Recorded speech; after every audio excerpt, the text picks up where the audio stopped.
Hola, ¿cómo les va? Nos encontramos nuevamente en la columna de consultas pediátricas. Estoy muy contenta de comenzar nuevamente. Me voy a presentar, para los que no me conocen, mi nombre es Ana Julia Vera. Yo soy médica pediatra. Me formé en la ciudad de Rosario, en la UNR, como médica. Hice mi especialidad en el Hospital de Niños Víctor J. Vilela. Actualmente estoy trabajando en mi ciudad, en Colón, en el hospital municipal, en la cual soy una de las coordinadoras del servicio de pediatría, y también trabajo en mi consultorio, que es ahí donde tengo mi consultorio pediátrico en el ámbito privado.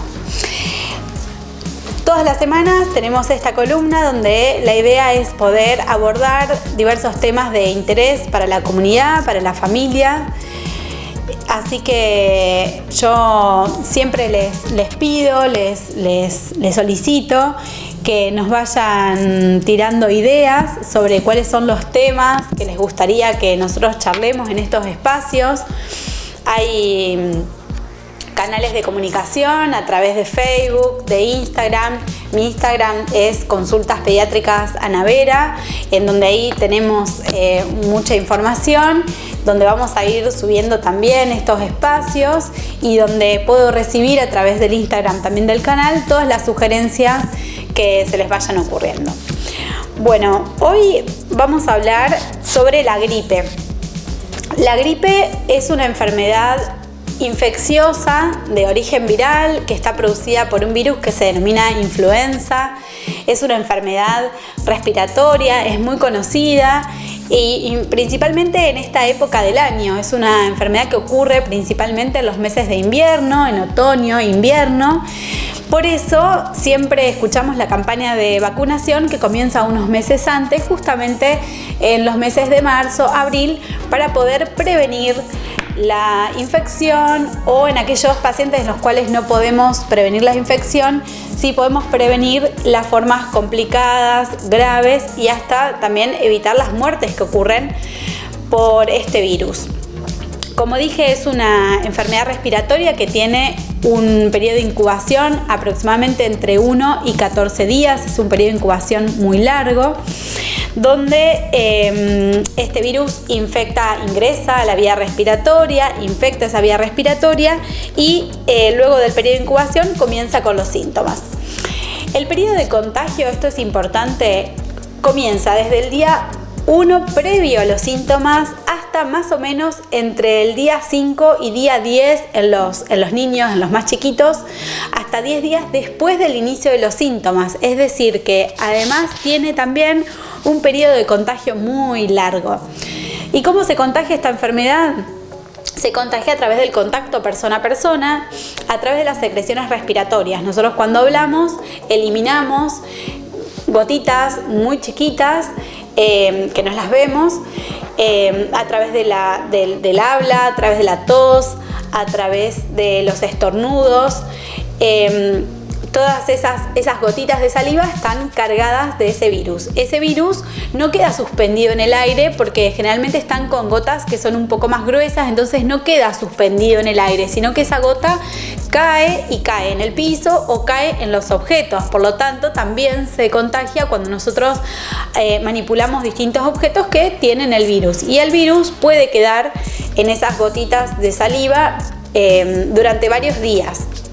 Hasta 3 días aproximadamente puede presentarse en los objetos y poder contagiar esta enfermedad. ¿Cuáles son los síntomas que provoca? Los síntomas son dolor muscular, que a veces está descrito como un dolor muy intenso, punzante, es un dolor que te tira a la cama, que te dan ganas de acostarte. Fiebre, que es el principal síntoma, es una fiebre alta de 38 o más. Generalmente siempre existe la fiebre y algún otro síntoma acompañante. Puede aparecer dolor retroocular, es decir, como un dolor detrás de los ojos, cefalea, dolor de garganta, tos, alguna secreción de vía aérea superior, es decir, un poco de rinitis, o tos con catarro o el resfrío. Y en algunos pacientes puede aparecer acompañando a la tos agitación, dependiendo también si son pacientes que tengan alguna enfermedad respiratoria de base, como es el asma en los más grandes o el broncoespasmo en los más chiquititos. Esos son los síntomas más frecuentes. Hay formas de prevenir la gripe. En principio sería poder evitar estar en contacto con personas enfermas y todas las medidas de higiene, es decir, el uso de barbijo, el lavado de manos o el uso de alcohol en gel, poder mantener la limpieza de todas las superficies y de los objetos que manipulamos y ventilar los ambientes. Pero la principal herramienta que tenemos para poder prevenir la enfermedad es la vacunación. La vacunación reduce las infecciones, pero también reduce la incidencia de complicaciones y de muertes provocadas por el influenza. Se coloca siempre al inicio de la temporada de gripe, como dije, más o menos en los meses de marzo y abril, con una cepa que sabemos que está circulante ese año. Es decir, no sirve la vacuna del año pasado. Entonces es por eso que todos los años la vacuna se va renovando y nosotros insistimos tanto en que aquellos pacientes que son de calendario nacional o aquellos pacientes que tienen factores de riesgo, que ahora lo vamos a hablar, concurran a vacunarse. Y hay algo importante que quiero recalcar. Es una vacuna que no tiene el virus vivo, o el virus activo.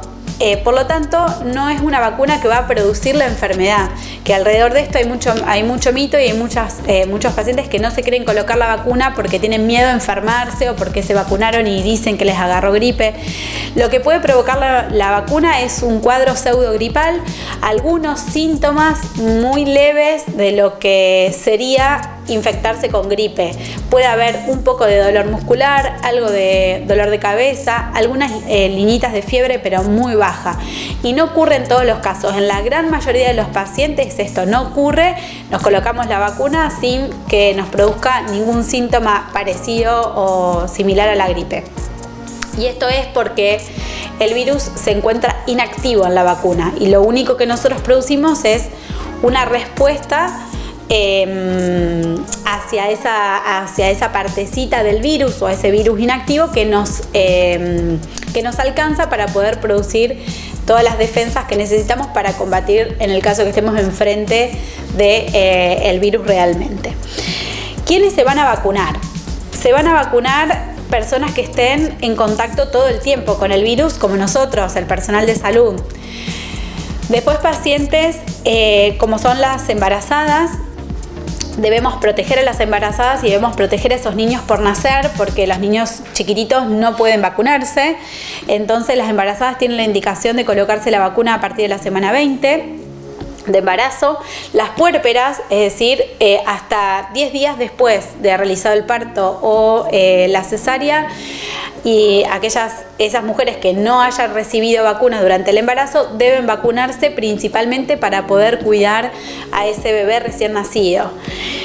También los niños entre, los 6 meses y los 2 años tienen indicado 2 dosis de vacuna. Hacemos una vacuna a los 6 meses y al mes debemos colocar el refuerzo, y después es una vacuna anual hasta los 2 años. Y los adultos mayores de 65 años.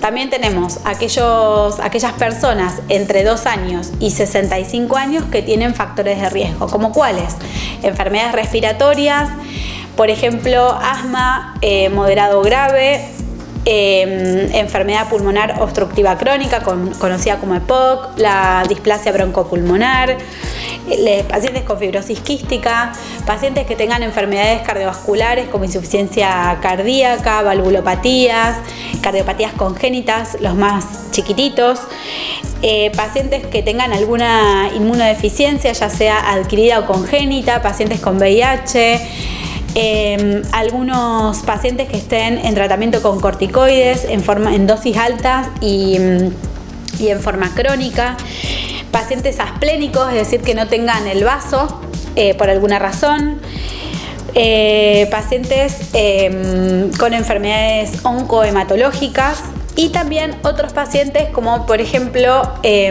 pacientes con obesidad, diabetes, aquellos pacientes que toman aspirina en forma crónica, pero tienen que tener son menores de 18 años, no los adultos. Síndromes genéticos, pacientes que tengan insuficiencia renal crónica. Son muchas las indicaciones. Importante, niños recién nacidos que sean, convivientes de niños nacidos con menos de 1,5 kg y convivientes de pacientes oncohematológicos. Eso se vacuna el conviviente para poder cuidar a esos pacientes que son de riesgo. Estas son todas las indicaciones, a lo mejor les resulta un poco aburrido, pero por ahí escuchamos e identificamos que nosotros estamos dentro de esos pacientes de riesgo y hay que ir a vacunarse, es muy importante. La vacunación en toda la provincia de Buenos Aires arrancó el 17 de marzo en cada una de las localidades. Ya está la vacuna, comenzó con el personal de salud y hay todo un cronograma de vacunación para ir con los diferentes pacientes. Actualmente están vacunando a los niños, a las embarazadas y a las puérperas, así que si están dentro de esta población, concurran, es muy importante para cuidarnos y también para cuidar al resto de la población. Espero que les sea útil, espero sus recomendaciones, sus inquietudes y nos vemos la próxima.